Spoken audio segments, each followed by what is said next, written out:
የኢትዮጵያ ትብብር ንቅናቄ በኢትዮጵያ ስለ ታጋዮች ህብረት ስለ ሽግግር ሂደትና ስለ ሽግግር መንግስት በሚሉ ርዕሶች ስላዘጋጀው ዙም ጉባኤ የወጣ ማስታወቂያ ዘርፈ ብዙ በሆኑ ችግሮች በተጠመደችው ውዲቱ ሀገራችን ኢትዮጵያ የሚታገሉ የታጠቁ ኃይሎች በመጀመሪያ በመሃላቸው ትግላቸውን እንዴት ማስተባበር አለባቸው? በጥቅሉ በሰላማዊና በትጥቅ ትግል የተሰማሩት ኃይሎች ከሰፊው ህዝብና ከሲቪክ ማህበራት ጋር በመተባበር ፍትሃዊና ዲሞክራሲያዊ ስርዓት ለመገንባት ሀገራችንን በጋራ እንዴት ማሻገር ይችላሉ? ይህን ለማሳካት ምን አይነት ተግዳሮቶች አሉ? እነዚህን መሰናክሎች ለመወጣትስ ምን መደረግ አለበት የሚሉ ቁም ነገሮች በመጀመሪያው ውይይት ክፍል ይስተናገዳሉ። ከዛስ ሁሉም ባለድርሻዎች ማለትም ስቴክሆልደርስ በእውን ያካተተ የሽግግሩ ሂደትና የሽግግር መንግስት እንዴትና በማንስ ሊመሰረት ይችላል የሚለው ሁለተኛው ውይይት ርዕሳችን ይሆናል። ይህ በጥናትና በምርምር ላይ የተመሰረተ ታሪካዊ ዙም ውይይት እንዳያመልጣችሁ በአክብሮት ተጋብዛችኋል። ቀኑ እሁድ ፌብሩዋሪ 1 2026 ዓ.ም ከሰዓት በኋላ ከ2 ፒኤም እስከ 6 ፒኤም ኢስተርን ስታንዳርድ ታይም የኢትዮጵያ ትብብር ንቅናቄ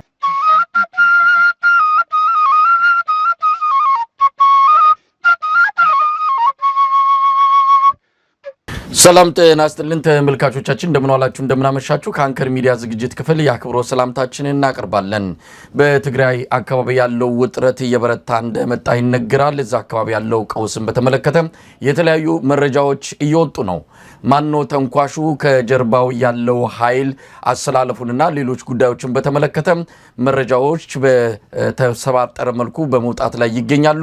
እነዚህን ነገሮች መነሻ በማድረግ በቅርቡ የተመሰረተውን የአማራ ፋኖ ብሔራዊ ንቅናቄን እንደዚሁ አስመልክተን ከኢንጂነር ይልቃል ጌትነት ጋር በወቅታዊ የኢትዮጵያ ጉዳዮች ላይ በአጠቃላይ የምንወያይበትን ዝግጅት ነው ይዘን እየቀረብ ነው። እንድትከታተሉን ግብዣችን ነው። አብራችሁ ነው።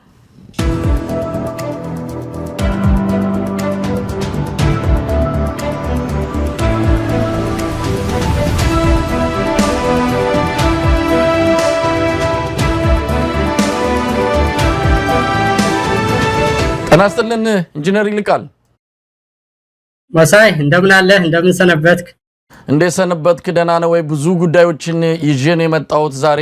እንግዲህ ጊዜ እንደበቃን እያንዳንዱን ለማንሳት ሞክራለሁ።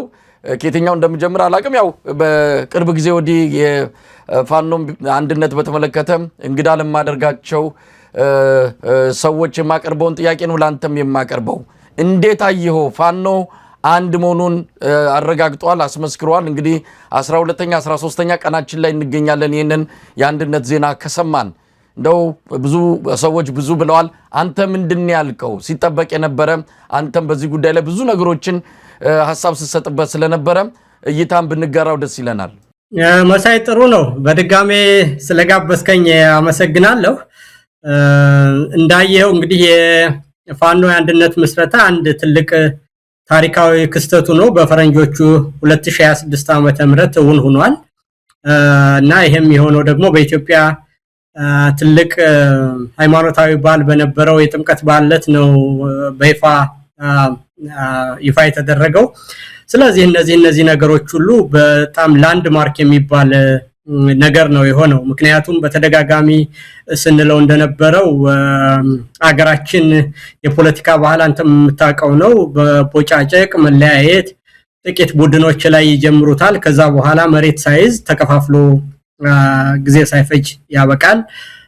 በዛ ላይ ደግሞ በነታረክና መጨቃጨቅ የኢትዮጵያውያን የፖለቲካችን የወል ስነ ልቦና ሆኖ የቆየበት ሀገር ነው። ስለዚህ በዚህ ሁኔታ ውስጥ ፋኖች የተበታተነ ኃይልን ይሄ አደገኛ የሆነ የፖለቲካ ባህል የተጣባውን የፖለቲካ ኢሊት የሚያደርገው መጓተት ሁሉ አልፈው ትልቅ ፋይዳ ያለውን የአማራን የህልውና ትግልና አጠቃላይ የኢትዮጵያንም ህልውና ከዛም ያለፈ እንደሆነ በቀጠናው ያለውን ሁሉ የኃይል ሚዛንና አጠቃላይ በቀጠናው ደግሞ ያላትን ኢትዮጵያ በዓለም ላይ ቦታ ሁሉ የሚወስን ትልቅ ኃይል ስለሆነ ይሄ ፋይዳ የፋኖ ወደ አንድ ደረጃ መምጣት ይሄን ሁሉ ነገር ብዙ ያዘ ነው። እንግዲህ ደጋግሜ እንዳልኩ በእነዚህ ሶስት ጉዳዮች የፖለቲካ ባህላችን በጣም አደገኛና መቦጫጨቅና አለመተማመን፣ ሁሉም ከሁሉም ጋር መጠራጠር የወርስነ ልቦና በሆነበት ሁኔታ ውስጥ ከባድ ስራ ነው ይሄን ማድረግ። በሌላው ግን ደግሞ መሬት ላይ ተበትኖ የተጀመረ ትግል ስለሆነ ይሄንን ከታች ወደ ላይ የተነሳን ኃይል ሰብስቦ ወደ አንድ ድርጅት ማብቃት በተለይም ደግሞ መንግስት የቴክኖሎጂ ብልጫ ባለው ላይና ለመከፋፈል በሚያደርገው ትልቅ ስራና ጦርነት ላይ ሆነው በሚያደርጉት ነገር እነዚህን ሁለት ትላልቅ ስራዎች ተቋቁሞ ትልቅ ፋይዳ ያለው ነገር በቀጠናችንም በአገራችንም በአማራ ህልውና ላይም ያለውን ነገር አንድ ማድረግ መቻሉ ይሄ መጭስ በጣም ምናልባትም በታሪካችን ትልቅና መልካም ክንውን ከተገኘው ትምርትም ብዙ ልምድ የምንወስድበት እጅግ ትልቁም ነገር ሆኖ የተገኘ ነገር ነው። ከዛ ደግሞ በተለይ የበለጠ ትልቅ ምንድነው ቁም ነገር ሆኖ የሚነሳው በዚህ ሂደት ውስጥ በመስረታ ሂደታቸው ውስጥ አጠቃላይ ወደፊት የቀጠናውንም ያገራቸውንም ያማራንም ህልውና ትግል እንዴት እንደሚያዩት በመግለጫቸው የገለጹት ነገር እጅግ ሁሉንም አካታች የሁሉንም የህብረተሰብ ክፍሎችና የፖለቲካ ተቃርኖዎች ሁሉ ወደፊት እንዴት እንደሚታዩ ግልጽ አድርጎ የሄደበት ያማራን መሰረታዊ ጥያቄዎች እንዴት እንደተረዳበት በውስጡም ያሉት ድክመቶች ምን እንደነበሩና በሂደት ምን እንዳጋጠማቸው ወደፊቱ የኢትዮጵያ ሁኔታም በምን ሁኔታ እንደሚበየን በግልጽ አብራርተው የሄዱበት ነገር ስለሆነ በእነዚህ ሁኔታዎች ሁሉ አጠቃላይ ሳይው የወደፊቱን ነገር ተስፋ ሰጭና የሚያበረታታ ምናልባትም ወደ ድል መቃረባችንን የሚያሳይ ትላልቆችን ከባድ ምዕራፎች ተሻግረን ምንድነው የአመራር ብቃት ማሳየት የሚችልበት ደፋርና ርቃ አስተዋይ የሆኑ የአዲስ ትውልድ ልጆች መምጣታቸውን የሚያሳዩ ነው ያገኘሁት መሳይ አጠቃላይ ኢንጂነር ይልቃል እንግዲህ ፋይዳውንም ነካክተኳል ይሄ አንድነት መምጣት በብዙ መልኩ አዎንታዊ ጎናሉ ያው የተወሰኑ ችግሮች አንዳንድ ሊመጡ የሚችሉ ተጠባቂ የሆኑ ችግሮች ሊኖሩ ይችላሉ ነገር ግን እንደው አጠቃላይ ፋይዳውን እንዴት ልገልጸው ትችላለህ ፖለቲካዊ ወታደራዊ በአጠቃላይ ከኢትዮጵያ ከገባችበት አጣብቂኝ አንፃር አሁን ብቸኛ ስርዓቱን እየተፈታተነ ያለ ስርዓቱን ምናልባትም ከስልጣን ሊያስወግድ የሚችል አቅም ያለው የህዝብ ድጋፍ ያለው ኃይል የፋኖ ኃይል ነው ከዚህ አንፃር ብዙ ኃላፊነት ብዙ አደራ ያለበት ስብስብ ነው እንደው ፋይዳውን እንዴት ሊገለጽ ይችላል ነካክተኳል እንደው በተወሰነ ማብራራት ከቻልኩ ልክነ አንደኛ የዚህ ስርዓት እንግዲህ ስለ ፋይዳ ስናወራ በአካባቢያችንም ሆነ በአገራችን ያሉ ችግሮች ምንድናቸው ከዛ በኋላስ መፍትሄ እንዴት ያስፈልጋቸዋል እና በዚህ ጉዳይ ውስጥ ደግሞ የፋኖ አንድነትና ሚናው ምንድነው የሚለውን አያይዞ ማየት ያስፈልጋል ማለት ነው ስለዚህ ከስርዓቱ ብንነሳ የአብይ አህመድ ዋናው የመኖሪያ ስትራቴጂ አድርጎ ያየው ሌላ አማራጭ ፖለቲካ ኃይል የለም ፋኖም ተሰባስቦ አንድ የፖለቲካ ኃይል መሆን አይችልም በህብረተሰቦች መካከል ትልቅ ቅራኔ ያለ በትግራይ ኤሊት በአማራ ኤሊት በኦሮሞ ኤሊት መካከል በታሪክ አረዳድ ጀምሮ በፖለቲካ ሽኩቻ አንድ ሊሆኑ ስለማይችሉ በእነዚህ መካከል ባለው ልዩነት ውስጥ እየተጫወትኩ እኔ መካከለኛ ቦታ ይዤ እነዚህን ያጋጨው እንደ ባላንሲንግ ኤሌመንት አንዱን ባንዱ ላይ ያስነሳው ሆኖራለሁ ብሎ ሰርቫይቫል ስትራቴጂ ሁሉ በእነዚህ ሶስት የፖለቲካ ኃይሎች ላይ የተመሰረተ ከዛም በኋላ ደግሞ በአማራ ውስጥ ባሉ የፖለቲካ አመለካከቶች እና አካባቢያዊነትን ሁሉ እየተጠቀመ ገንዘብን መድቦ በዛ ውስጥ እየከፋፈለ በስልጣን እኖራለሁ ብሎ ያሰበ ነው ስለዚህ እነዚህን ሁሉ ነገሮች ሁሉ የደፈነ ነው በአጠቃላይ ያማራን አካባቢያዊነትና የፖለቲካ ስንጥቆችን እየተጠቀመ ያሉትን ያስተሳሰብ ንትበቶች ለመኖሪያ ያደረገውን ነገር አልፎ ጠንካራ አማራጭ የፖለቲካና የወታደራዊ ኃይል ሆኖ መምጣቱ በጣም ትልቅ ነገርና ወገቡን የሰበረ አከርካሪውን የሰበረ ነገር ሆኖበታል ሁለተኛ ፋኖ በተመሰረተ ጊዜ የሰጣቸው መግለጫዎች ዋና ጠላቱ አብይ መሆኑን አትኩሮ በግልጽ በመግለጫው ላይ ሰጥቶ ሌሎች የህብረተሰብ ክፍሎች ሁሉ የህልውና አደጋ እንደገጠመባቸው የወደፊቱም የኢትዮጵያ ሁኔታ የሚበየነው በሁሉም የኢትዮጵያውያን የፖለቲካ ኃይሎች የጋራ ማንነት ላይ የተመሰረተ የሽግግር ጊዜ እንደሚያስፈልግና የሌሎችንም የጸረ ጭቆና ትግሎች ዕውቅና የሰጠ ከዛም ያለፈ እንደው በቀጠናው ዋና ሹልቀንድ ሆኖ ለቀጠናውም ሰላም ችግር የፈጠረ አብይ ስለሆነ የቀጠናው ኃይሎች ጋር ሁሉ ተባብሮ መስራት እንደሚያስፈልግና ለዛም ለመተባበር ዝግጁ ሆኖ እንደተነሳ ገልጿል ይሄንን ካደረገ በኋላ ዓለም አቀፍ ማህበረሰቡንም ቢሆን አብይ በቀጠናው ከመረበሽ ያለፈ ጠንካራ የኢትዮጵያንም ሆነ የቀጠናውን ሰላምና መረጋጋት አስከብሮ ከመሄድ ይልቅ በየአካባቢው የገባ ችግር ፈጣሪ ስለሆነ አብይን ለማስወገድ ለሚደረገው ጸረ አገዛዝ ትግል በመናደርገው የትብብር ኃይል ላይ በጋራ እንድትቆሙ ብሎ ጥሪ ያደረገ ስለሆነ እነዚህን ነገሮች ሁሉ አጠቃላይ ህዝቡ አማራጭ የለም ተስፋ የለም ብሎ ለሚለው ሁሉ ፋኖ በአብዛኛው ህብረተሰብ ክፍል ውስጥ ያሉ ጥያቄዎችን ውስጥ ግምት ውስጥ ያስገባና የኢትዮጵያውያን ፍርሃትና ስጋት ሁሉ መልስ የሰጠ ለሌሎች ሁሉ መሰባሰቢያ እርሾና አስኳል ሆኖ ሊያገለግል የሚችል የፖለቲካ ኃይል መሆኑን በመግለጫውም በተግባሩም በሁለት ዓመት ተኩል ስራውም ያረጋገጠ ስለሆነ ለኢትዮጵያም ለአማራም ለቀጠናውም አጠቃላይ ለዓለም ሰላምም ትልቅ አስተዋጽኦ ያለው የስበት ማዕከል ሆኖ መፈጠሩ ፋይዳው ጥፍ ድርብ ነው ማለት ነው መሳይ እንግዲህ ኢንጂነር ይልቃል ያው አዎንታዊ ጎኖች እንዳሉት ሁሉ መጪዎቹ ፈተናዎች የሚጠበቁ ጥንቃቄ መደረግ የሚገባቸው ከወዲሁ የአብይ አህመድ አገዛዝ ይሄ አንድነት መምጣቱን አስደንግጦት ከዋዜማው ጀምሮ የተለያዩ ስራዎች ሲያከናውን ነበር የቆየው በጫካ በጦር ሜዳ ከሚያደርገው የተለያዩ ጥቃቶች ባሻገር በፋኖች መሃል መከፋፈል እንዲፈጠር ከማላቸው የተወሰኑ ወዶ ገቦችን ወደ ራሱ በማምጣት ከፍተኛ የፕሮፓጋንዳ ዘመቻ ነው የከፈተው አሁን ደግሞ አንድነቱ እውን ከሆነ በኋላ ከትግራይ ጋር ያለውን መጨረሻ ጊዜ ያዛትን ካርድ ለመምዘዝ ዳርዳር እያለ ነው ሰሞኑን ምናያቸው ነገሮች አሉ በተከታይነትም የምናነሳው ርዕሰ ጉዳይ ነው በአጠቃላይ ግን ምን አይነት ጥንቃቄዎች ያስፈልጋሉ ይሄ መምጣቱን ተከትሎ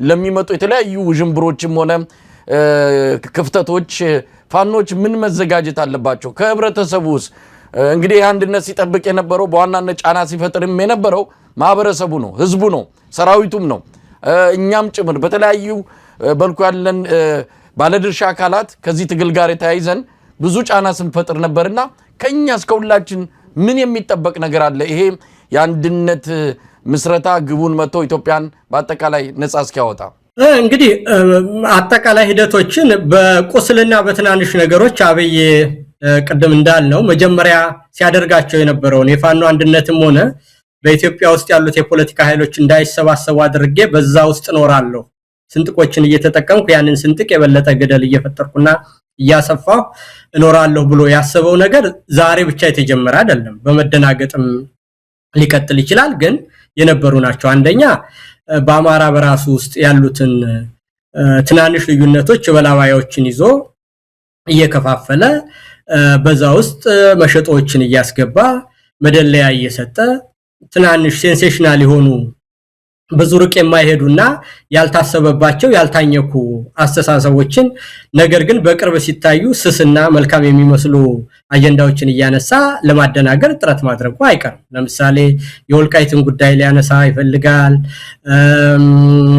ጎጃም ጎንደር የሚል ሽኩቻዎችን ሊያነሳ ይፈልጋል እንዲሁም ደግሞ በሰሜን ወሎ በኩል ያሉትን የማንነትና የወሰን ጥያቄዎችን ሊያነሳ ይፈልጋል ስለዚህ በእነዚህ ሁኔታዎች የህዝብን አንድነትና የፋኖንም አንድነት ለመበተን ጥረት ማድረጉ አይቀር ነገር ግን ይሄንን የኢትዮጵያ ህዝብም ሆነ የአማራ ህዝብ አጠቃላይ የቆየንበትን 8 ዓመት ሙሉ ያየ ሰው በምንም አይነት በአብይ ፕሮፓጋንዳ ይሸወዳል የሚል እንደው ፍርሃትና ስጋት የለኝም ያንን ነገር በትምህርት ማለት ነው ምንድነው በመከራ ተምረነው አልፈናል አይደለም እንደ መሳይ ዛሬ እኔና አንተ በዚህ ሁኔታ አንድ ላይ ሆነን ስንቆም ከ4 ከ5 ዓመት በፊት እኮ በተለያየ መስመር ላይ ነው የነበርነው እና ያ ማለት በዚህ 4-5 ዓመት ውስጥ ብዙ ርቀት ሄደን የሆኑት ነገሮች ሁሉ አብይድ በደንብ ከነሙሉ አረመኔነቱና ተንኮሉ በሙሉ ገጽታው በተግባር በድሎን አቃጥሎን ጠብሶን አገራችንን ማስቸጋሪ ሁኔታ ውስጥ ከቶ አይተነዋል ማለት ነው ስለዚህ በዚህ ሁኔታ ውስጥ ይሄንን ሂደት ያየ ሰው ለተራ በላባይ ፕሮፓጋንዳ ወዲና ወዲያ ብሎ ስንጥቅ አስፍቶ ይሄንን የተጀመረ መልካም ነገርና ኢትዮጵያን የምትሄድበትን ወደ እውነት የተሻገረ ትላልቅ ድልዮችን ተሻግሮ የሄደ የፖለቲካ አመለካከት መልሶ ይበትነዋል የሚል እምነት የለኝም ግን ፖለቲካ ፍሉድ ነገር ስለሆነ ሁሉ ጊዜም ቢሆን አይናችንን አንድነቱ ላይ ህብረቱ ላይ ትልቁ ስዕል ላይ አትኩረን እዛ ላይ ማተኮር እንዳለብን ይታየኛል የትግራይንም ኤሊት አነሳስቶ በወልቃይት ላይ ብቻ ሁሉ ነገር ተቸክሎ እንዲቀርና ወልቃይትን የሁሉ ነገር አልፋና ኦሜጋ አድርጎ እንዲያይ የሚያነሳ የህብረተሰብ ክፍል ሊመጣ ይችላል። በጎንደርም በኩል እንደዛው።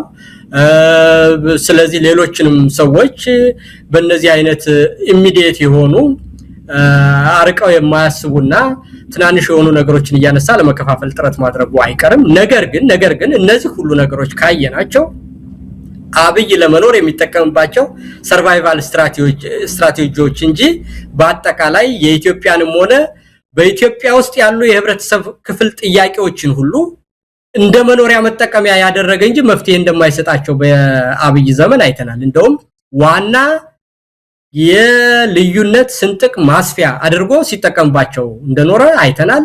ያንን ደግሞ በመረዳት በኩል ብዙዎቹ ልሂቃንና ምሁራን በሁሉም የህብረተሰብ ክፍል ውስጥ ትምህርት ያገኘንበት ዘዴ ተፈጥሯል ማለት ነው። ለምሳሌ ያህል ቦስ የትግራይ ኃይል በአጋጣሚ የኃይል ሚዛንም አግኝቶ ምንም ብሎ ወልቃይትን ብቻውን ተቆጣጥሮ ቢሄድ አብይ ቤተ መንግስት እስካለ ድረስ እሱ ከአማራ ህዝብ ጋር የትግራይን ህዝብ ያጋጨ በፈለገ ጊዜም ደግሞ በቦምብና በድሮን ወልቃይትን እየደበደበ ይኖራል እንጂ በጉልበት ወልቃይትን ብቻ መቆጣጠር በዚህኛውም ሳይድ ሆነ በዛኛው ሳይድ ፋይዳ የሚሰጥ ነገር እንዳልሆነ ተምረናል። አብይ ስልጣን ላይ እስካለ ድረስ ማለት በዚህም የሚሞኝ ሰው ከዚህ በኋላ ይኖር አይመስለኝ።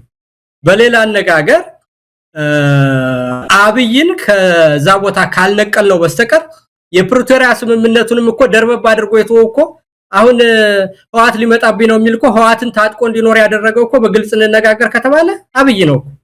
ለምን ብትለይ ከፈለገ ኤርትራንም እንዲው ለመውጋት ሲፈልግ የትግራይ ኃይሎችን ለመጠቀም አማራንም ደግሞ ለመውጋት ሲፈልግ ከዚህ በኋላ የትግራይ ኃይል የስልጣኔ ስጋት አይደለም፣ ስለዚህ እንደ ባላንሲንግ ኤሌመንት ተጠቀምበታለሁ ብሎ ከነትጥቁ እንዲቆይ ያደረገው ራሱ አብይ ነው። ያ ደግሞ ለምንድነው ካልከኝ ኤርትራንና አማራን ለማጥቃት እንደ ሚዛን ማስጠበቂያ ኃይል ተጠቀምበታለሁ ብሎ ስላሰበ ነው።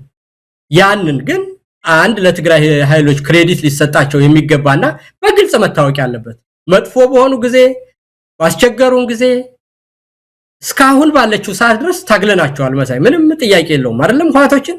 ነገር ግን ያን ባላቸው ጊዜ አማራን አብረን እንውጋው ሲላቸው አንፈልግም ብለውታል። አማራን አብይ መውጋቱ እርግጥ ነው አይደለም፣ ግን አማራን በመውጋት ረገድ የትግራይ ኃይሎች አልተባበሩት። ያ የሆነው የትግራይ ኃይሎች ጊዜያዊ ቅሬታ ስለሌላቸው አይደለም። የአብይ ትናንት ከመሃላቸው የወጣ ኩታራ መጫወቻ ሆነው ከአማራ ህዝብ ጋር በዘላቂው መጣላት እንደሌለባቸው ትምህርት ስለወሰዱ ነው። ለዚህ ዕውቅና መስጠት ያስፈልጋል። በሌላው ወገን ደግሞ በተግባር ያየነው በኤርትራ ላይ ጦርነት ለማወጅ ጧት ማታ ያለ መታከት እያወራ እንደሆነ አይተነዋል አይደለም። በኤርትራና በትግራይ በኩል ያለውን ቁስል ተጠቅሞ ኤርትራን ለመውረር እንደፈለገ ወታደሮቹም እሱም ፖለቲከኞችም የፌስቡክ እና የሶሻል ሚዲያ መንጋውም 30 ጊዜ ሲያወራ ኑሯል። የትግራይ ኃይሎች በኤርትራ ምንም ቁስል ቢኖርና ጉዛዊ ግጭት ቢኖርም በዘለቄታው ጦርነት ውስጥ አንገባም ብለው ዞር በል ብለውታል። ስለዚህ ለሁሉም እምቢ ሲሉት መጨረሻ ላይ ደግሞ አሁን አማራንም በወደብ በመናምን አነሳስቶ ደግሞ ከኤርትራ ጋር ሊያጣላ ፈለገ። ሞኝ ይሄን ፈልግ ብለውታል። ስለዚህ ይሄ የሚያሳይህ በቀጠናው ያሉ የፖለቲካ ኃይሎች ብስለት እየመጣ እንደሆነ አይተናል።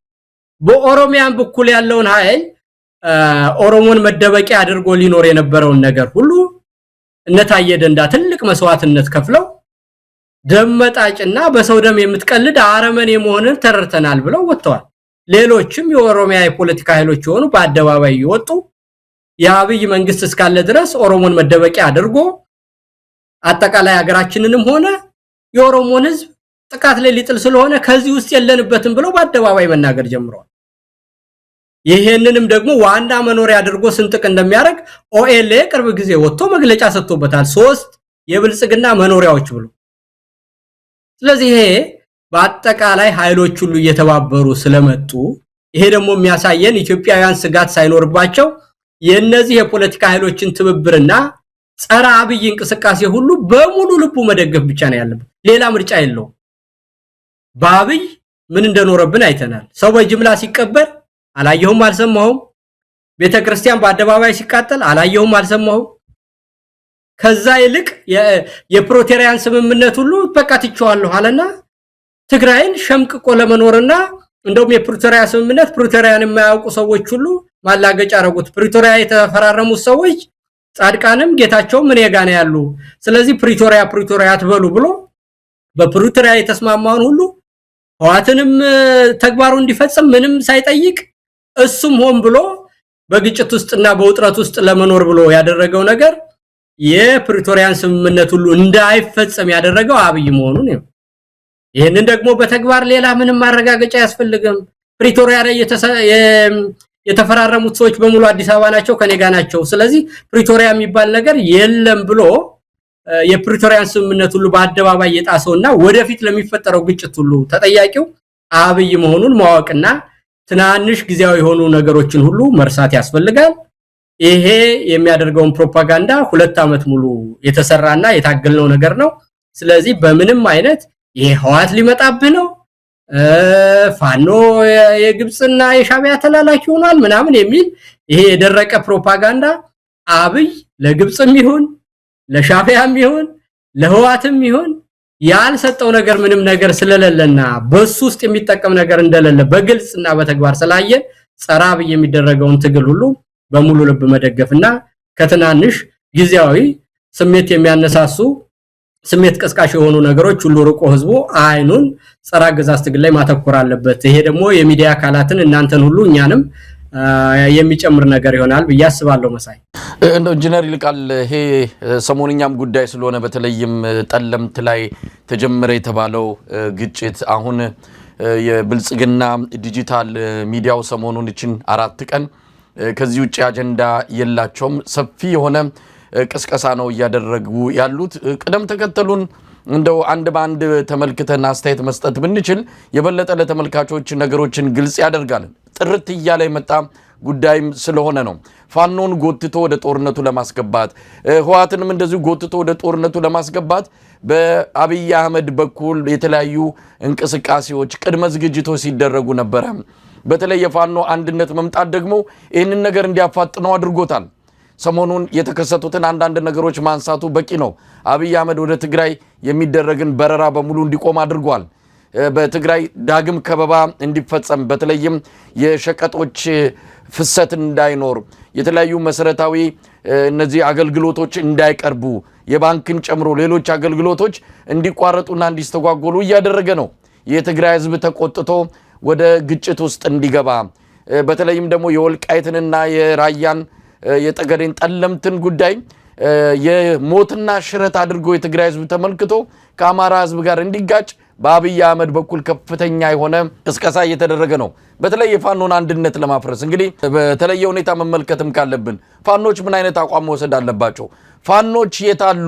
ይኸው ጠለምት ይኸው ወልቃይት ላይ ህዋት ጥይት እየተኮሰ የነሱ ድምጽ አይሰማም የበላቸው ጅባል ጮኋለ እያሉ ቅስቀሳ እያደረጉ ነው። በቀደም ተከተል ነው ነገሮችን እያስኬዱ ያሉት እና ምንድነው መደረግ ያለበት? ቀደም ሲል የነካካቸው ነገሮች አሉ፣ ግን አሁን ወሳኝ ጊዜ ደረሰ ይመስላል። አብይ አህመድ የመጨረሻውን ዙር እየዞረን ያለው መወራጨት፣ በዚህም በዚያም መዛት፣ ፉከራው፣ ሽለላው በሰፊው ነው የሚታየው። ሰሞኑን በአየር ኃይል ክብረ በዓል ላይ የሚታየው ይህንኑ ነው። እስቲ ምንድነው መደረግ ያለበት? ህዋቶችስ እንደው በብልጽግና ወጥመድ ውስጥ እንዳይገቡ ቁማሩን ዳግም እንዳይበሉ ምንድነው ማድረግ ያለባቸው? ብዙ ነገሮችን አንስተናል ከዚህ በፊትም።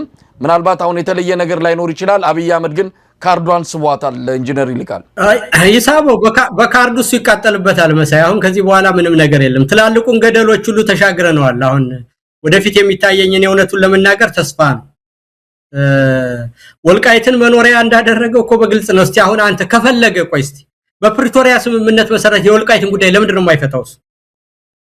ለምንድን ነው ወልቃይት ያማራ ነው ብሎ በይፋ ያላደረገው? በጀት ያልመደበለት 8 ዓመት ሙሉ ነው አይደል? ለምንድን ነው ያ ማለት ያማራ ነው ብሎ ሰጥቷል። አሁን አብይ ግን የብልጽግና ወታደር ነው እዛው ያለው፣ የብልጽግና አባላት ናቸው እዛው የሚያስተዳድሩት። ያንን ግን በጀቱን በጅቶ ለአማራ ትክክል ያንተ ነው ብሏል አብይ ካፍ ወጥቷል። አላለም። ያ ማለት አብይ እየተጫወተብን ነው። ያ የአማራ ነው ብሎ መስክሮ በትክክል ሰጥቶ እውቅና አድርጎ በፕሪቶሪያ ስምምነት አድርጎት በኋላ እንኳን ቢሆን አንድ ነገር ነው። ፋኖ የሚቆጣጠረው ምንም አይነት መሬትና ግዛት የለው። ባህር ዳርም ቢሆን ወልቃይትም ቢሆን በአብይ እጅ ነው ያለው። ፋኖ ምን ያርግ ነው የሚባለው? ስለዚህ አብይና ፋኖ ምንድነው በህዋትና ብልጽግና ሲጣሉ ከገዳይ ጋር ከብልጽግና ጋር ሆንልኝ ነው የብልጽግናን ጥቅም ለማስከበር ምን ማለት ነው ማለት ነው። በዘላቂው የአማራ ጥቅም ከሆነ በአማራ እውነተኛ ጥያቄዎች ላይ ያለን እምነት ግልጽና የታወቀ ነው። ለማንም ያለ ድርሻው ያለ ፍትህ የአማራን ጥቅም አሳልፈን የምንሰጥበት ምንም ምክንያት የለውም። ፋኖም ይሁን አጠቃላይ አማራም ይሁን ሁሉም ቢሆን በስስትም ደግሞ ያላግባብ ልውሰድ የሚል ሰው ካለ የሚመጣውን ነገር በትክክል ያውቃል። ስለዚህ አሁን ይሄንን መጫወቻ አድርጎ ሽብልቅ አድርጎ በአማራና በትግራይ መካከል ያለውን ልዩነት መኖሪያ ስትራቴጂ ያደረገው አብይን ነቅሎ ፍትሃዊ የሆነ ኢትዮጵያን በብሔረሰቦችም ሆነ በፖለቲካ ኃይሎች ድርድር የወደፊቱን ኢትዮጵያ መበየን ነው የሚያዋጣ። አሁንም ለአማራ አልሰጠውም። አብይ በይፋ የምናውቀው ማጭበርበሪያው ነው። ለዛ ማታለያ ያደረገ እንደውም የአማራን ኃይል መሰንጠቂያ ነው ያደረገው፣ መክፈያ። የአማራ ጥያቄ ሆኖ እኔ ማልመልሰው አንድ ሌባና ራሱን ለጥቅሙ የሰጠና አብይ ላይ በሆድ የወደቀ ሰው ለአማራ ሐሳቢ ለጎንደር ሐሳቢ፣ እኔ ደግሞ የአማራ የሆኑ ጥቅሞች ጎንደር አካባቢ ያሉ የማይመለከተኝ ወይም ዘመነ። አሁን ይሄንን የሚሰማ ሰው አለ? በአንድ ጉርጓድ የተቀበሩ ወጣቶች ባሉበት ሀገር ውስጥ ከአብይ ጋር እበላባይ ሆዳም ካድሪ የጎንደር አማራንም ይሁን የጎጃም አማራንም ይሁን አጠቃላይ ወደፊት የአማራን ጥቅም በምንም አይነት እዛ አካባቢ ያሉ ሰዎች ለእንደዚህ አይነት ነገር የሚበቁም ሰዎች አይደሉም። እነዛ ከከፋፈሉንም ደግሞ እነዛ ሰው ነው የጎንደር ጥቅም አስከባሪ የጎጃም ጥቅም አስከባሪው ነው አብይ የገዛው ሰው። እንደው እንዴት ቢንቁን ነው የምልህ። እንደው መጀመሪያውንስ ሁለተኛ የትግራይ ኢሊትስ ቢሆንም በዚህ በተዘበበ ሁኔታ ከአማራ ኃይል ጋር መጣላትና ያልተገባ ግጭት የት ድረስ እንዳደረሰን አጠቃላይ ይሄን ጠፍቶት እንደውዛች ወልቃይት ላይ ብቻ ተሸጉጦ ለአብይ መጫወቻ ይሆናል ብለህ ነው የምታስብ? የአብይ ሆዳም ካድሪ አስቦ የትግራይን ኢሊት ሊያታልለው ይችላል ነው ወይ? እኔ አልጠራጠርም በአብይ እውነት ማን መሰል እንዴ ደግሞ በተግባር አልፈውታል እኮ ቁስሉ ትኩስ በነበረበትና ክፍቱ ነው ገና በሚያቃጥልበት ጊዜ እኮ አልፈውታል። አማራን ንውጋኑ እስከ መሳሪያችሁ ተቀመጡ ሲላቸው እኮ ዞር በል ብለውታል እኮ የትግራይ ኃይሎች። እና አሁን ተመልሰው እሱ ጋር ዘው ብለው ይገባሉ ብዬ እንዴት ሞኝ ያረጋቸዋለሁ ነው የምልህ። እነዛ ሰዎች እኮ እንደው ሞኝ እንደው ዝም ብለህ ቅሬታ ሁሉ ባለበትና የፖለቲካ ፍሉድ ስለሆነ እንደው ፖለቲከኛ ደፍሮ አይናገርም እንጂ ዛር ባትል ሃልደር ኤክስፒሪየንስ ሊሆኑ ሰዎች ናቸው። ዝም ብሎ እንደዚህ አይጃጃሉም። ያንን ደግሞ አልፈውታል። ከኤርትራ ጋር ተባብረው ሲሰሩ ቅሬታ ስለሌላቸው አይደለም። በፖለቲካ ግን ውሳኔዎች አስቸጋሪ ሁኔታዎችን አልፎ ያንን ገደል አልፎ የተሻለ ነገር መወሰን ትልቅነትና የሚያስከብር ስራ ወደፊትም በትውልድ ውስጥ የሚያስከብር ነገር ስለሆነ ነው። የፋኖ ኃይሎችም ቢሆኑ አጠቃላይ መዋቅራዊ ለሆነው ችግርና አሁን ለደረስንበት ችግር ህወሓት ተጠያቂ ስላደለ አይደለም።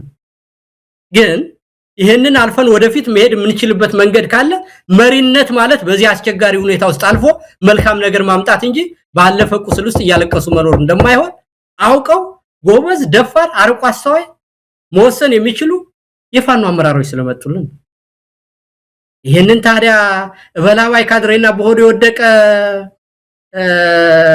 እንደው ምኑንም የማያውቅ ሰው አታሎን ፋኖ ጎንደርን አማራ ጥቅም አሳልፎ ሊሰጥብህ ነው። እንዴት ብንናናቅ ነው መሳይ? እንደው እንዴት ያለ ጉድ ነው ማለት ምን ሆነን ነው እንደዚህ? ደግሞ ስለምንድን ነው እንደዛ የሚሆነው? ለምን ነው የምንጠረጠረው? እኛ እሺ እኛን 4 ኪሎ ሊያስገባ ነው ከተባለ 4 ኪሎ ስንገባ ያማራን ጥቅም አሳልፍ እንዴት ነው መሳሪያው ባንኩ ታንኩ በእኛ እጅ ሲገባ እንደው ሌላ ያምራቸዋል አማራትም ከተኛ ነው ምንባል እንደው በእነሱም እና ምንም ለፕሮፓጋንዳ እንኳን የሚበቃ ነገር የለውም እንደው ምንድም ሐሳብ አይግባን ግን በሁለት አመቱ በዚህ ርቀት ውስጥ እንደው ብዙ ትላልቅ ስራዎችን ሰርተናል መሳይ እኔም አንተም በድፍረት የማይነገር የሚመስል መጣያ የሚመስል ሽብልቅ በተቀመረበት አይደለም አሁን በጦርነት ውስጥ ይያል እና አሁን እንደውም ከዚህ በላይ ማሰብ ያለብን የኢትዮጵያን ህዝብ መከላከያ ውስጥም ያለ አብይ መኖሪያ ላደረገው ነገር አሁን እንደው መልእክት አስተላልፍ ካልከይ በዚህ አጋጣሚ መሳይ ቆይፍቲ ራስህ ትጥቅህን እንዳያስክኑር ላቆየውና ነገር ግን በዚህ አጀንዳ ታጥበው የሚወሰዱ የአብይ በስልጣን ላይ መቆየትን የማይፈልጉ ነገር ግን የወልቃይት ጉዳይ በጣም ስስ ስለሆነ የወልቃይት ታሪክ ለአማራው ብቻ ሳይሆን ለጎንደሬው ብቻ ሳይሆን አጠቃላይ ለቀጠናው የጂኦፖለቲካ እንቅስቃሴ በጣም ወሳኝ ኮሪደር ስለሆነ ያንን በቀላሉ ምናየው አይደለም በዚህ አጋጣሚ ህዋቶች መንጠልጣያ አድርገው የአጀንዳዎቻቸውን ሁሉ ጨርሰዋል ሁሉ ነገር ስላበቃ አሁን ብቸኛ በህይወት የሚያቆያቸው አጀንዳ ይሄው የወልቃይት ጉዳይ ነው እሱን ከተው ሌላ ማረፊያ መንጠልጣያ ስለማይኖራቸው አንዳንዱም እንዲመስል ያደረጉ ነው አንዳንድ ህዋት ጀነራሎች አንዳንድ የትግራይ ክልል ጊዜያዊ አስተዳደር ባለስልጣናት ወልቃይት ወይም ሞት የሚል ነገር ያመጣሉ በዚህኛው በኩልም እንዲሁ የፋኖ አንድነት እንዲፈርስ አሁን ጎንደር ላይ ዘመቻ የከፈቱ ራሳቸው የጎንደር ሰዎች አሉ በገራገርነት ይሁን ፖለቲካውን ጠልቀው ስላልገቡ ወይም ደግሞ ያብይን ተንኮል ስላልተረዱ የምናቀው ነገር የለም ግን አጀንዳውን ተቀብለው በብልጽግና ዜማ እየደነሱ ነው ያሉት ሰሞኑን ስለዚህ እዚህ ላይ በደንብ ነገሮችን መፈተሽና መበርበር ያስፈልጋል ምን እየሆነ ነው አብይ አህመድ የመጨረሻውን ካርድ ስቦ በሷ አሸናፊነትና እሱን እድሜ የሚያስቀጥል ሆኖ እንዳይጠናቀቅ ምን መደረግ አለበት እያንዳንዱ አይኑን መክፈት አለበት ምናልባት እዚህ ላይ ትንዘርዘር አድርገን እንድትገልጸው ብዬ ነው ጥያቄውን ዳግም ያነሳሁት እስቲ መሳይ በተግባር ነው እስቲ ዝም ብለን አሁን ህዋት ሊወስድ ወልቃይት ምናምን የሚለውን ነገር እንተውና ምን ይሆናል ነው ማለት አሁን ህዋት ወልቃይትን ብቻ ይፈልጋል እንበል ለምሳሌ ወልቃይትን በሙሉ ወስዶ እንግዲህ ወልቃይት ያለ ጥርጥር በሁሉም በኩል ጥያቄ ያለበት ጉዳይ ነው አይደለም አብይ ስልጣን ላይ ያለ ህዋት የኢትዮጵያ የፌደራል አካል ነው አይደለ የፌደራል መንግስት አካል ነው ያለ አማራ ክልልም ስምምነት ያለ ፌደራል መንግስትም ሌሎች አካላትም ስምምነት ወልቃይቱን ወስዶ ከፌደራል መንግስትም ጋር ከአማራም ጋራ አጠቃላይ የወደፊቱም የትግራይ ሁኔታ እንዴት እንደሚሆን እስቲ ኤክስፕሌን ቱ ሚ ይሄንን ይሆናል ብሎ የሚያስብ ሰው ማለት ነው ካለ በየትኛውም ቦታ ይሁን ባህር ዳር ያለም ሰው ይሁን መቀሌም ያለ ሰው ይሁን ይሄንን ጥያቄውን ይሆናል ብሎ ካለ ቀጣዩ ነገር ከዛ በኋላ ምን እንደሚሆን ያሳየኝ እስኪ ምንድነው የሚሆነው አብይ ታጥቆ አዲስ አበባ አለ እንግዲህ አይደለ አማራም ክልሉ እንደ መንግስት አለ ከዛ በኋላ የትግራይ ክልል ከፌደራል መንግስት ጋር ግንኙነት አይኖርም ማለት ነው ከዛ በኋላ የአማራ ክልልና የትግራይ ክልል ምን ይሆናል ነው የምትለው ስለዚህ በአጠቃላይ በጉልበት አብይ ስልጣን ላይ እስካለ ድረስ ወልቃይትን ተቆጣጥሮ የትግራይ ኃይል የሚኖርበት ነባራዊ የፖለቲካ ሁኔታ አይታየኝ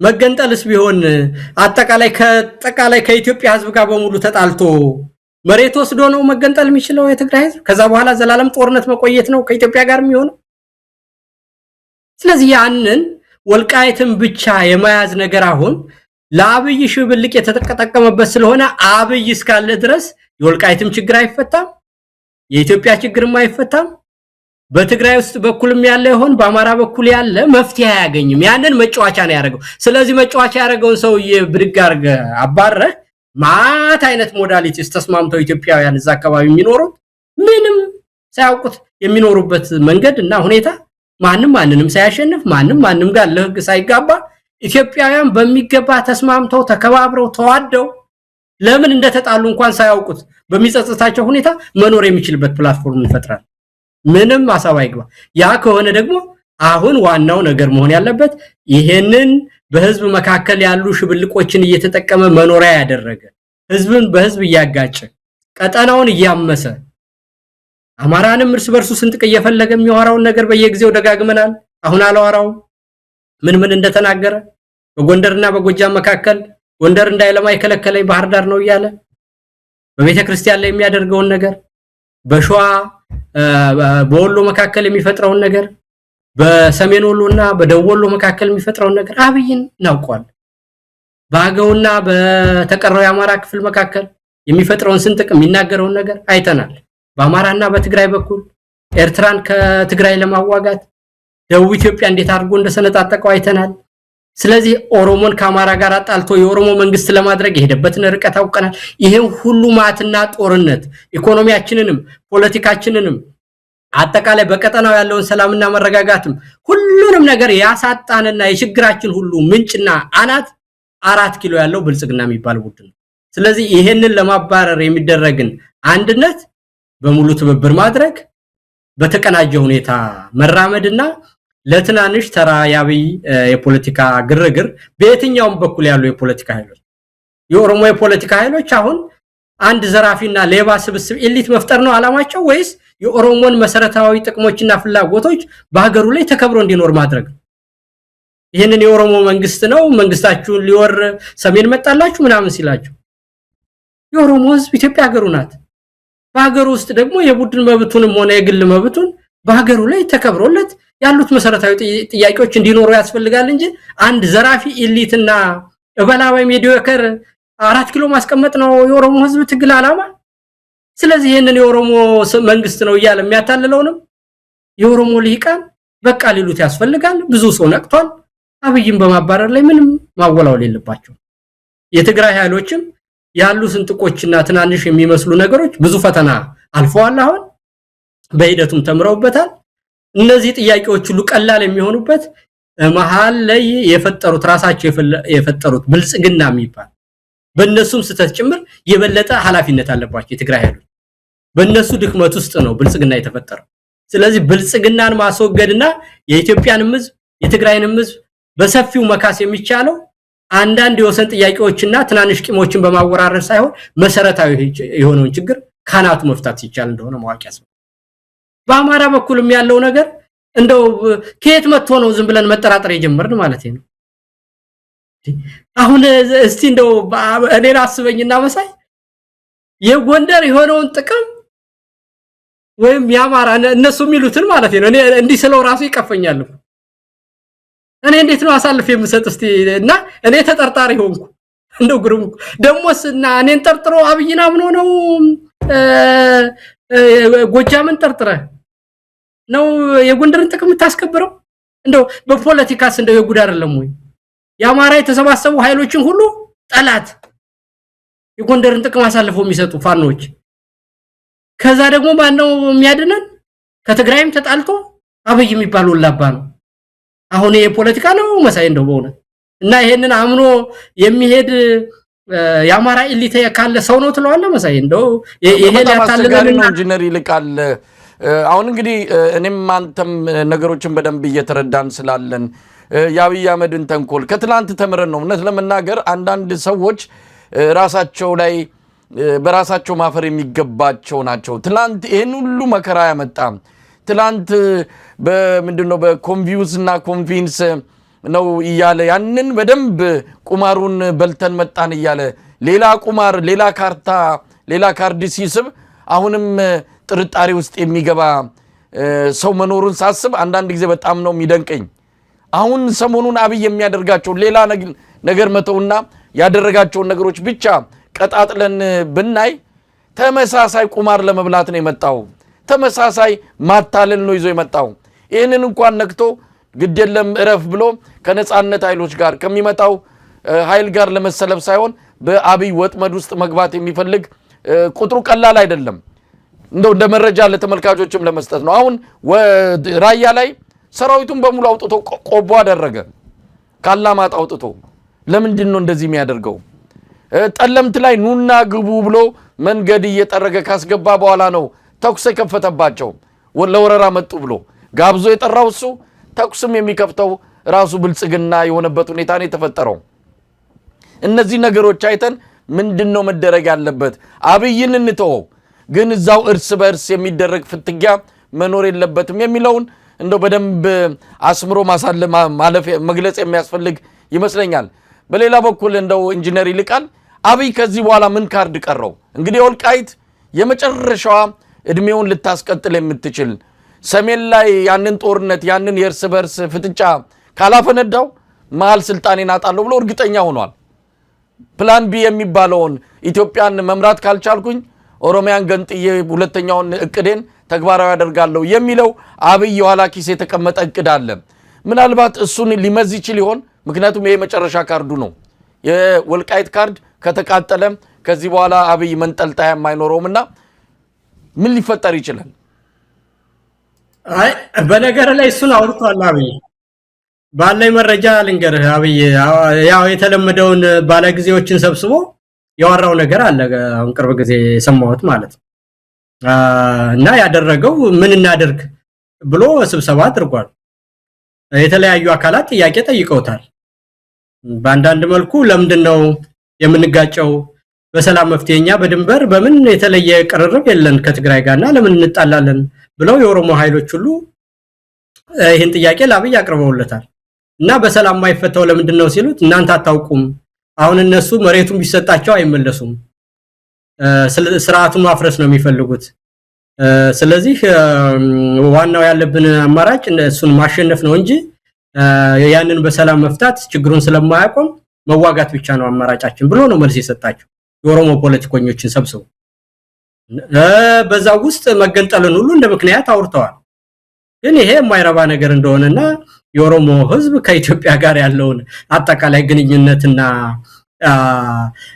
የተዋቀረበትን ድርራማ ጋስቦ ይሄ የማይሆንና የማይታሰብ ነገር እንደሆነ እዛው ያሉ ሰዎች ሁሉ በጥብቅ እንደተቋወሙት ሰምቻለሁ እኔ በዛ ውስጥ። እና ይሄ አንተ ያልከውን ካርድ እንቢካሉ ሰሜኖች አንዱ ነው ከመጡ እንገንጠል የሚለውን በራሱ ወዳጆች በኩል እንዲነሳ አድርጓል። ግን ያ ሁሉ ነገር እንደማይሆን አልኳል። ስለዚህ መፍትሄ መስጠት አይፈልግም። ስልጣኑን ለማቆየት ብቻ ስለሆነ እሱ መዋጋት ብቻ ነው ያለን አማራጭ ብሎ አቋም ወስዶ ስብሰባውን በዛ መንገድ እንደደመደመው ዛሬ ሁን ትናንት መሰብሰባቸውን እኔ መረጃ ደርሶኛል። መቼም ለፕሮፓጋንዳ ብዬ እንደማላወራ እኔ መታቂ ይመስለኛል መሳይ። ምክንያቱም በቂ መረጃ ስላለ ማለት ነው። አብይን ለመተቸት ከሆነ በቂ ነገር አለ። እንዲህ ያለ ነገር ማውራት አያስፈልገኝም ለኔ ፈጥሮ ማውራት። እና ይሄን አድርጓል። ግን ባለው ሰርክል መሰባሰብ ውስጥ ምንም አይነት ምንድነው ውሃ ያልቋጠረና ያልተገዛለት ሐሳብ እንደሆነ በትክክል መረጃው አለኝ። ስለዚህ አሁን ራሱ ተንኮል እንደዚህ እኮ ነው መሳይ። የተወሰነ ሰው እስከሚያውቅበት ድረስ ትቆያለህ ለተለያየ አካል እያወራ አይደለም። ያ ግን አንዴ ከተነቃበው ውሸት አሙረኛ አይነት ነገር እኮ ነው። የትግራይን ሰዎች ሰብስቦ አማራን ላዳክም እሱ ነው ያስቸገረኝ ጊዜ ስጡኝ ብሎ አማራን አጥፍቶ ከዛ በኋላ ትግራይን ለማድረግ ትግራይን ጦሩን ሳያስፈታ ያስቀመጠው አማራን ለማጥፋት ነው። ወይም ደግሞ ትግራይ ወደብ አመጣሁ ብሎ ጀግና ነኝ ለማለት ያንን ለማድረግ ነው። ግን ከትምህርት ተምረው የትግራይ ሰዎችም ቅድም ደጋግመን እንዳልነው ይሄንን ፖለቲካ አከሸፉበት። የአማራ ፋኖንም የፕሪቶሪያ ስምምነት ስለተጣሰ ነው የመጣ ብሎ ያንን ጸረ ፕሪቶሪያ አድርጎ በትግራይ ኃይል ጋር ገደል እንዲሆን አድርጎ ነበር። ግን የአማራ ፋኖች ጠላታቸው እሱ እንደሆነና ከፕሪቶሪያ ስምምነት ጋር ምንም ግጭት እንደሌላቸው በይፋ በተደጋጋሚ ለትግራይ ህዝብ ለደረሰበትም ችግር ያላቸውን ኮምፓሽን እያሳዩ በይፋ የህዝብ ግንኙነታቸውን ሲሰሩ ነው። በተግባርም እስር ቤት ውስጥ ያን ትኩስ በሆነበት ቁስሉ ያገኙአቸውን የትግራይ የጦር መኮንኖች ሁሉ በክብር ወደ ትግራይ በመሸኘትና በሚሰሩት ሁሉ የህዝብ ግንኙነት ስራ ውስጥ ከፕሪቶሪያ ስምምነትም ሆነ ከትግራይ ህዝብ ፍትሃዊ በኢትዮጵያ ውስጥ ካለ ጥያቄ ጋር ምንም ጸብ እንደሌላቸው ባለፈ ታሪክም ተቸክለው እንደማይኖሩና ወደፊት መራመድ እንደሚፈልጉ ፋኖች በግልጽ አሳዩ። ያንንም ጥይቱን አከሸፉበት። እንዲሁም ደግሞ የኤርትራን ህዝብ ኢትዮጵያ ሰላም ስለሆነች ነው የኤርትራ መንግስት አኩርፎ ብሎ ባለም አቀፍ ማህበረሰብም በምንም የኤርትራን መንግስት ሁሉ ጠላት አስመስሎ ከዛም ወደብ ላምጣ ብሎ በትግራይ ላይ ለማነሳት በኤርትራ ላይ ለማነሳሳት ጥረት አድርጓል። የኤርትራ ህዝብም ሆነ መንግስት አንድ ቀን ከፕሪቶሪያ ስምምነት ጋር ግጭት ስላለኝ ነው ይሄን ያደረኩት የሚል ወይም ኢትዮጵያ ለምን ሰላም ሆነች የሚል ምንም አይነት ጥያቄ አንስቶ አያውቅም። እንደውም የኢትዮጵያን ህዝብ ፍትሃዊ ጥያቄ በአግባቡ በመደገፍና ከስተቱ በመማር ከኤርትራ ከኢትዮጵያ መሰረታዊ ዘላቂ ጥቅሞች ጋር በማይጋጭ ሁኔታ ነው የፖለቲካ ስራቸውን እየሰሩ ያሉት። ስለዚህ በሂደት ውስጥ ብዙ ትምህርቶች ተምረዋል። የኦሮሞ ኤሊት መደበቂያችን አትሆንም እዛው በጠበል ብሎታል። የኤርትራን የትግራይን የአማራን ኃይሎች ስንጥቅ እየፈጠረ ለመኖር ያደረገው ነገር አብቅቷል። ስለዚህ ይሄንን ጦርነቱን ራሱ አቁሞ ለራሱ እንዲመቸው አድርጎ ባላንሲንግ አክት እየፈለገ ኦሮሞን ከአማራ አማራን ከትግራይ ትግራይን ከኤርትራ እያጣላ ለመኖር ያለው ሁሉ ስንጥቅ ስለተደፈነበትና ቦምቡ ስለከሸፈበት አሁን የኢትዮጵያ መከላከያ ምን ብሎ ነው የሚዋጋው? ራሱ አቁም ትጥቅም አይፈቱም የፕሪቶሪያ ስምምነትንም አልፈጸመም ካለ አሁን የኢትዮጵያ ውስጥ ያሉ ከደቡብም ይምጡ ከአማራም ይምጡ ከተለያየ አካባቢ የሚያሉት አሁን በጦርነት የሚቃጠሉት ለምንድን ነው? መከላከያ ውስጥ ያሉ ወይም አጠቃላይ በጸጥታ ኃይል ውስጥ ያሉ ሚሊሻ ነኝ እያለ ገፍ የሚለው ሌላው ለምንድን ጦርነቱን አቆምከው? ለምንድን የፕሪቶሪያን ስምምነት የተውከው? እሺ ለምንድን ነው ትግራይን እንደታጠቀ እስካፍንጫው የተውከው? ስለዚህ አንተ በተውከው ነገር መልሶ ሲመጣ ለምንድን ነው የምንዋጋው? ለምንድን ነው ያላስፈጸምክ ብሎ መጠየቅ ነው እንጂ ያለበት ዝም ብሎ ህወሓት ግብጽ ሻዕቢያ እያለ ተራ ፕሮፓጋንዳ እያረገ አገራቸውንም ራሳቸውም ለምን ይሞታሉ? ለምን ወንድማቸውንም ይገላሉ? ለምንስ የኢትዮጵያን ሀብት እውነት ኢትዮጵያን የሚወዱ ከሆነ በጦርነት እንዲወድም ያደርጋሉ? ስለዚህ ጸጥታ ውስጥ ያሉ ኃይሎች ሁሉ በቃ ሊሉት ያስፈልጋል። የኢትዮጵያ ህዝብ ነቅቷል። የኢትዮጵያ የፖለቲካ ኃይሎች ነቅተዋል። እውነት ለህዝብ ነው የምንቆረቆር ካሉ እነዛ ጸጥታ ኃይል ውስጥ ያሉ ሰዎች አንድ አብይ የሚባል ወላባ ሰውና ያምሮ በሽተኛ እንዲጠቀሙባቸውና አገራቸውንም በኢኮኖሚ ማድቀቅ ወንድሞቻቸውንም መግደል የኢትዮጵያውያንም የነጻነት ድል ማራዘም ስለሌለባቸው ካሁኑ ለአብይ አልታዘዝም በማለት እውነተኛ ልጅነታቸውን ማሳየት አለባቸው የሚል እምነት ነው ያለኝ መሳይ። እንግዲህ ኢንጂነር ይልቃል ይሄ አሁን የተሰሞኑን የተጀመረው የጠለምት ብሎ ራያን እንደዚሁም ወደ ወልቃይት አማትሯል ብሎ በብልጽግና መንደር አታሞ እየተመታ ነው ያለው። ወዴት ሊያመራ ይችላል? አጀንዳውን እግር በእግር እየተከታተሉ እንደው ሽባ ማድረግ ያስፈልጋል። ምክንያቱም አብይ አህመድ እድሜ ማራዘሚያ አድርጎ ሊጠቀመው እንደሚችል ምንም ጥርጥር የለውም። በእንደዚህ አይነት ሰው ተደጋጋሚ በሆነ አንድ አይነት ተራ ብልጠት እየተታለለ የአማራ ህዝብ ሆነ የትግራይ ህዝብ ልጆቹን መገበር የለበትም። ከዚህ በኋላ በአብይ ምክንያት የሚሞት አንድ የትግራይ ሆነ የአማራ ወጣት ሊኖር አይገባም። እዚህ ላይ ነው ሁለቱም ህዝቦች እንደው ተስማምተው የጋራ ጠላታቸው የሆነ ሁለቱንም ገፍትሮ ከመሃል አስወጣለሁ ብሎ በትክክልም ያደረገ በአሁን ሰዓት የትግራይ ተወላጆች እኮ በአዲስ አበባ ባይተዋር ሆነዋል። ንብረቶቻቸው እየተወሰዱ ነው። እዛ በእኛ መልካም ፍቃድ ነው ብለዋል። እና አዳነች አቤቤ እኛ ስንፈቅድላችሁ ነው የምትኖሩት ብለዋል። ከፈለጋችሁ ሂዱ ተገንጠሉ ብለዋል። ይህንን ያሉት አብዛኞቹ እንደው ሙሉ በሙሉ የብልጽግና የኦሮሞ ተወላጆች ናቸው። እነ ብርሃኑ ጁላ ናቸው ሂዱና ተገንጠሉ ያሉት። ስለዚህ አውቀውታል ምን እንደመጣ ምን አይነት ስርዓት 4 ኪሎ እንደተቀመጠ ያውቃሉና ከዚህ በኋላ በዚህ አይነት መልኩ ለአብይ የሚመች ፖለቲካ አካሄድ ወይም ደግሞ ቁማሩን የሚበሉበት ሁኔታ እንደማይኖር ተስፋ እናደርጋለን። እንደው ኢንጂነር ይልቃል አብይ አህመድ አሁን እንግዲህ ብዙ ነገሮችን እያደረገ ነው ያለው። አሁን የአባይ ግድብ መጥቷል። የአባይ ግድብ ጉዳይ አጣብቂኝ ሆኖ ነው የመጣበት። በፕሬዝዳንት ትራምፕ የመጣው የድርድር ሐሳብ ለመቀበልም ለመተውም የሚቸግረው ሆኗል። አሁን እንደምንሰማው በይፋ ምላሽ አልሰጠም። ውስጥ ለውስጥ ግን ተቀብያለሁ ብሎ ወደ ድርድር ሊገባ እንደሆነ ነው እየሰማን ያለ ነው። እስቲ በዚህ ጉዳይ ላይ ምን ማለት ትችላለህ? ሰሞኑን የምክትል የውጭ ጉዳይ ሚኒስትር ወደ አፍሪካ ቀንድ አቅንተዋል። አዲስ አበባ ነው ያሉት። ተገናኝተዋል ከአብይ አህመድ ጋርም ከሌሎች ባለስልጣናት ጋርም። ጉዳዩ ሌላ ነገር ነው እየተባለ ያለው። ከአየር መንገድ ጋር የተያዘ ሌሎች ነገሮች፣ ወታደራዊ ትብብሮች ነው እየተጠቀሰ ያለው። በዋናነት ግን የፕሬዝዳንት ትራምፕን ፍላጎት ለማስፈጸም ነው ሰውየው ወደዛ ያቀኑትና ምን ልናይ እንችላለን? አብይ አህመድ ለጠባብ ፍላጎቱ ይህንን አጀንዳ ሊጠቀመው ስለሚችል የኢትዮጵያ ህዝብ አይኑን ከፍቶ ይህንን ጉዳይ ይከታተል የሚል መግለጫ ከተለያዩ አካላት እየተሰጠ ይገኛል። ይህን ጉዳይ እንዴት እየተከታተልከው ነው? ምን የአብይን ቀጣፊነት በተለያየ ጊዜ በዚህ በግድቡ ዙሪያም ሆነ በአጠቃላይ በኢትዮጵያ ብሔራዊ ጥቅም ላይ ደጋግመን ያየነው ነገር ነው። ለስልጣኑ ሲል ምንም ነገር ሊያደርግ እንደሚችል በተደጋጋሚ አይተነዋል። በተለይ ደግሞ ያኔ ትልቅ ድጋፍ ባለው ጊዜም እንኳን የኢትዮጵያን መሰረታዊ ጥቅሞች አሳልፎ ለመስጠት ወደ ኋላ ያላለ ሰው አሁን በተዳከመበትና መሄጃ ባጣ ጊዜ ደግሞ የባሰ መሸጦነቱ እንደሚጨብር ምንም የተረጋገጠ ነገር ግን መሳይ አሁን በአጠቃላይ ባለንበት ሁኔታ የኢትዮጵያ መሰረታዊ ጥቅሞች ሊከበሩ የሚችሉት በኢትዮጵያ ውስጥ ኢትዮጵያን የሚወክል እውነተኛ መንግስት ሲቋቋም ብቻ ነው። ያንን ህዝባዊ የሆነ መንግስትና ለህዝብ ተጠያቂ የሆነ ግልጽ የሆነ መንግስት መመስረት እስካልቻለና አብይ እስካለ ድረስ ምንም አይነት የኢትዮጵያ የሚጠበቅ ብሔራዊ ጥቅም እንደሌለ ማወቅና በሁሉ መረዳት ያስፈልጋል። ስለዚህ ለዚህ ሁሉ መደፈርና አገሪቷን ሁሉ ብርግድግድ አድርጎ እንደ ኮማሪ መሸታ ቤት አሳልፎ የሰጠ ይሄ ወላባ ስርዓት ስለሆነ ይሄንን ጠራርጎ ማስወገድ የመጀመሪያው ነገር። በተረፈ አሁን በጊዜው ኢሚዲየትሊ የምናጣው ነገር የለም። ግድቡ ብድግ ብሎ አይሄድም። ኢትዮጵያ ውስጥ ነው ያለው፣ የትም ሊሄድ አይችልም። አሁን ባለበት ሁኔታ ኢትዮጵያን የሚወጋም ከውጭ ኃይል የሚመጣበት ነባራዊ ሁኔታ ባለው ጂኦግራፊያዊ ሁኔታ የለም። የሚፈልጉት ነገር ቢሆን የአሜሪካ መንግስት ኢራን ውስጥም ጦርነት ለማድረግ አጠቃላይም በቀጠናው ውስጥ ያለውን ሁኔታ ትመራልናለች ብለው ግብጽን ስለሚፈልጉ የግብጽን ቁስል ማሻሸትና የግብጽን ፍላጎቶች ማሟላት የአሜሪካ የትራምፕ አስተዳደር የውጭ ፖሊሲ መሆኑን እናውቃለን። ስለዚህ እዚህ ላይ እንዳይሰጥ ካስፈለግን አብይን ቶሎ ብሎ ማባረር ብቻ ነው ያለን አማራጭ።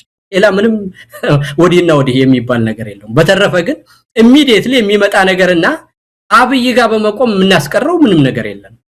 ኢሚዲየትሊም ደግሞ ቅድም እንዳልኩ ይሄ ናሽናል ኢንተረስትን የሚያሳጣ አገሩን የሚያጠፋ ጦርነት ቢታወጅብን ወይም ሌላ ነገር ቢሆን እንኳን እንደው ልዩነታችን ወደ ኋላ አቆይተን ወደፊት የምትለው ነገር ይሆናል። አሁን ባለው ሁኔታ ስምምነት ከሆነ በውስጥም በውጭም በይፋም በድብቅም ደገፈውም አልደገፍከውም የኢትዮጵያን ብሔራዊ ጥቅም አሳልፎ በመስጠት አብይ አንድ ቁጥር ካራዊ መሬት ጋር እንዲህ ያለ ብር በኪሱ እየተሸከመ እየመጣ ምንም ነገር ሲያደርግ በኢትዮጵያ ብሔራዊ ጥቅም ላይ እየቆመረ ነው። የኢትዮጵያን ትልቅ ሀገርነት ተጠቅሞ ቀጠናውን እያመሰ ነው። ሱዳንን እያመሰ ነው። ሶማሌን እያመሰ ነው። ኤርትራን ካልወገሁና ወደብ ካላመጣሁ እያለ ነው። ጅቡቲን እያመሰ ነው። ነባር የሆነ ጥንታዊ በደንብ የተያዘ የውጭ ግንኙነት የነበረ። ስለዚህ በዚህ ሁሉ ነገር ውስጥ ነው ደግሞ ለአሜሪካ መንግስትም አብይ የሚሰጠው ምንም ነገር የራሱን መንግስት ያላረጋጋ አካል ለአሜሪካ አጠቃላይ ወደፊት ለሚኖረው በቀጠናው ላለ ከቻይና ጋር ያለ ኃይል መሳሳብም ይሁን በሚድል ኢስት ለሚያደርገው ጦርነትም ይሁን ወይም ደግሞ ለጸረ ሽብር ትግል አብይ ችግር ፈጣሪ እንጂ ችግር ፈቺ ስላደለ ባለፈው 8 ዓመት ውስጥ ባየነው ውስጥ ችግርን አባባሰ። ሱዳንን በማመስ ውስጥ አስተዋጽኦ አደረገ። ሶማሌን በማመስ ውስጥ አስተዋጽኦ አደረገ። ኤርትራን ወርዳረው ብሎ የቀጠናው ሁኔታ አደረገ። የተረጋጋ የሆነውንና በጥንቃቄ የተያዘውን የኢትዮጵያን ሁኔታ ሁሉ መስቀልቁሉን አውጥቶ በጦርነት ውስጥ ያለ ሰውዬ ነው። የአመራርን ብቃት ድርጅትም የሌለው ሰውዬ ነው። ስለዚህ ይሄንን በተመለከተ የፋኖ መመስረትና እርሾ ሆኖ ሌሎች ኃይሎችን ሁሉ አሰባስቦ ለቀጠናው የሚሆን ግልጽ መግለጫ ስለሰጠ በፋኖ የሰጠው መግለጫ ላይ ተመርኩዘን ኢትዮጵያን እንዴት እንደሚያያት ቀጠናውን እንዴት እንደሚያይ የኢትዮጵያን ብሔራዊ ጥቅሞች ከሌሎች ጋር እንዴት አስታርቆ መሄድ እንደሚችል ግልጽ የሆነ ፕላትፎርም አስቀምጦልናል። በዚያ ዙሪያ ተሰባስበን ሁሉም የኢትዮጵያ የፖለቲካ ኃይሎች ሁሉ ጥያቄ እንዳላቸው ያም በሽግግር ሂደት እንደሚፈታ ተነጋግሯል። በዛ ላይ አትኩሮ በማድረግ እንጂ አንድን ግድቡን አሁን ተነስቶ አይሄድ እንደው ኢንጂነር ይልቃል በብሔራዊ ጥቅማችን ላይ ለዘመናት የሚቆይ በክፍለ ዘመንም ጭምር ግብጽ ሰነድ ይዛ በእጇ እንድትቀመጥ ነገ ከነገ ወዲያ አብይ መሄዱ አይቀርም። በተፈጥሯዊ ሞትም ይሁን በትግልም ይሁን በማንኛውም መንገድ መወገዱ አይቀርምና ነገር ግን በዘላቂነት ኢትዮጵያን የሚጎዳ ነገር ተፈራርሞ ቢሄድ ይሄን ነገር ማስጣል ካልቻለን በዚህ ወቅት ላይ በጫናም በተለያየ መንገድም ይሄ ሰውዬ በድብቅ የሚያደርገው መፈራረምም መስማማትም ነገር ካለ አሁን ላይ ካላስቆም ነው ነገ ከነገ ወዲያ ዓለም አቀፍ ሰነድ ከሆነ በኋላ መመለስ መቀልበስ ይቻላል ወይ? አብይ ከማድረግ ወደ ኋላ አይልም። በነገራችን ላይ ብዙ ነገር ከጀርባ ተፈራርሟል። በተለይ ከተባበሩት አረብ ኤሚሬትስ ጋር የገባቸውን ውሎች አናቅም። ምናልባት እቺ ሀገር ነገ ከነገ ወዲያ ቅኝ ገዢ ነኝ ብትል ራሱ አፏ ሞልታ መናገር የሚያስችላትን ብዙ ስምምነት ከአብይ ጋር በጀርባ ተፈራርማለች። አየር መንገዱ እኮ በአሁን ሰዓት የተባበሩት አረብ ኤሚሬትን የጦር መሳሪያዎችን እኮ የሚያጓጉዝ ቅጥረኛ አየር መንገድ አድርጎታል አብይ አህመድ። የራሷ አየር መንገድ እያለ የራሷ ብዙ መንገዶች እያሉ የምትጠቀመው ግን ይሄን የኢትዮጵያ አየር መንገድን ነው። ዓለም አቀፍ ስሙን ዓለም አቀፍ ክብሩን የሚያሳጣ ብዙ ነገሮችን አሳልፎ እየሰጠ ነው። ስለዚህ በጊዜ የማይቆም ከሆነ ነገ ከነገ ወዲያ አብይ ቢወገድ ይህንን ሰነድ ይዘው ወደ ዓለም አቀፍ ፍርድ ቤት መሄድ ይችላሉ። ብዙ ነገሮችን አሁን ካላስጣልን ምንም አመጣም ብለን መተው ዋጋ አስከፍለንም ወይ? ወል እንግዲህ ልናደርግ የምንችለውን ነው መሳይ ማድረግ ያለብን። ልናደርግ የምንችለው እንግዲህ አብይ የማይጠቅምና የኢትዮጵያን ሕዝብ የማይወክል ኃይል መሆኑን በተግባርም በስራችንም አማራጭ ፖለቲካ ኃይል ሆኖ በመገኘትና በኢትዮጵያ ሕዝብ ላይ ፍጹም ተቀባይነት የሌለውና ሌጂቲሜት መንግስት አለመሆኑን በይፋ በዲፕሎማሲም በተግባርም በኃይል አደረጃጀትም ሌሎች አማራጭ ፖለቲካ ኃይሎች በመሰባሰብም ያንን በተግባር ማሳየት ነው። ስለዚህ ለግብጽም ይሁን ለአሜሪካም ይሁን ለቀጠናው ጥቅም አጠቃላይ ፍትሃዊ የሆነ ግንኙነት እንዲኖረንና በሰላም እንድንኖር ካስፈለገ አብይ ያንን የሚወክል ሰው ስላይደለ እንደውም አብይን በማስወገድ በኩል መተባበር እንደሚያስፈልግ ይሄንን በተግባርም በሐሳብም በዲፕሎማሲ ግንኙነትም ማድረግ ነው። በተረፈ ደግሞ በመረጃ ልውውጥ ጠንክሮ መስራት። አብይ የሚያደርጋቸውን ማናቸውንም አይነት ግንኙነት ምንም ቢሆን ዓለም አቀፍ ስምምነት ሲደረግ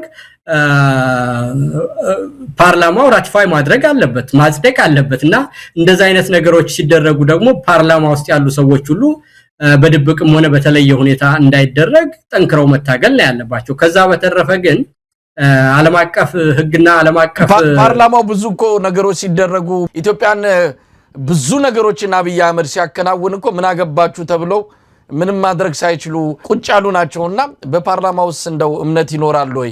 አጠቃላይ ነገሩን እኮ አበላሽቶታል አብይ አህመድና ለዚህ ነው አንዳንድ የሚመለከታቸው ቀዳዳውን የሚያገኙ በተወሰነ ደረጃ ይህንን ነገር ማስቆም የመቻል እድል ያላቸውና አጋጣሚ ያላቸው ሰዎች እንደ ወደፊት ብቅ ማለት አለባቸው። አለበለዚያ ነገሩ ካለፈ በኋላ ምንድነው ምን ከሄደ ምን ጮኸ እንዳይሆንም ነው ስጋቱ።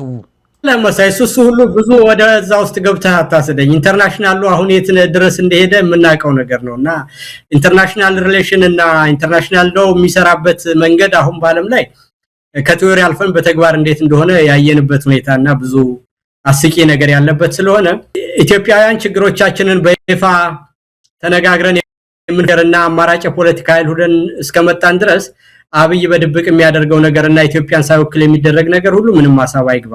ማድረግ የሚገባን ኢትዮጵያውያን የራሳችንን ሁኔታ ወደፊት መፍታት የምንችልና በግጭት አዙሪት ውስጥ የማንኖር አማራጭ የሆነ የፖለቲካና ወታደራዊ ኃይል መመስረት እንደምንችል አብይም ማንንም የኢትዮጵያ ህብረተሰብ ክፍል መወከል የማይችል መሆኑን እነዚህ ነገሮች በዲፕሎማሲ ግንኙነትም በተግባር መሬት ውስጥ ባደረጃጀትም በወታደራዊ ኃይልም ማሳየት አለብን እና ጉልበት ብቻ ነው የሚሰራ እየተባለ በሚባልበት ዓለም ላይ ሌላውን ነገር ብዙ ሊያሳስበንና ትኩረት ልናደርገው አያስፈልግም ባይነኝ መሳይ። እንግዲህ ኢንጂነር ኤልቃል እየጨረስን ነው። ምናልባት የመጨረሻ እንደው በዚህ ወቅት ላይ ብዙ ነገሮችን ከኢኮኖሚውም ከፖለቲካውም ከማህበራዊ ብዙ ጥንቅጦች ነው ያሉት። ኢትዮጵያ አዲስ አበባ ብቻ እስክትመስል ድረስ ሌላው ነገር ሁሉ ተትቷል። አብይ አህመድም አመጣቸው አዲስ አበባን ያሳያቸዋል። እንግዲህ የውጭ ሀገር ዜጎችም በቃ ኢትዮጵያ አድጋለች ሁሉ ተአምር እዚህ ከተማ ላይ ይላሉ። እንደው 30-20 ኪሎ ሜትር ወጣ ብለው ቢያዩ ደግሞ የበለጠ አዝነውና አልቅሰው የሚመጡበት ሁኔታ ባለበት አዲስ አበባን ብቻ እያሳዩ የኢትዮጵያ እድገት የሚለካበት እየሆነ ነው። ብዙ ነገሮች እየተበላሸ ነው። ብዙ ፈተና ለኢትዮጵያውያን ከፊት ተደቅነዋል። ምናልባትም አሁን ተደራርበው እየመጡ ያሉ ችግሮች አንድ ቀን መፈንዳታቸው አይቀርም የሚልም ስጋት ራሱ ብልጽግና በግምገማ የደረሰበት እንደሆነ ነው የምንሰማው። ለማንኛውም የኢትዮጵያ ሕዝብስ በዚህ ወቅት ላይ አሁን ምርጫ እያለ ሰውን ትኩረቱን ለመሳብ እየሞከረ ነው።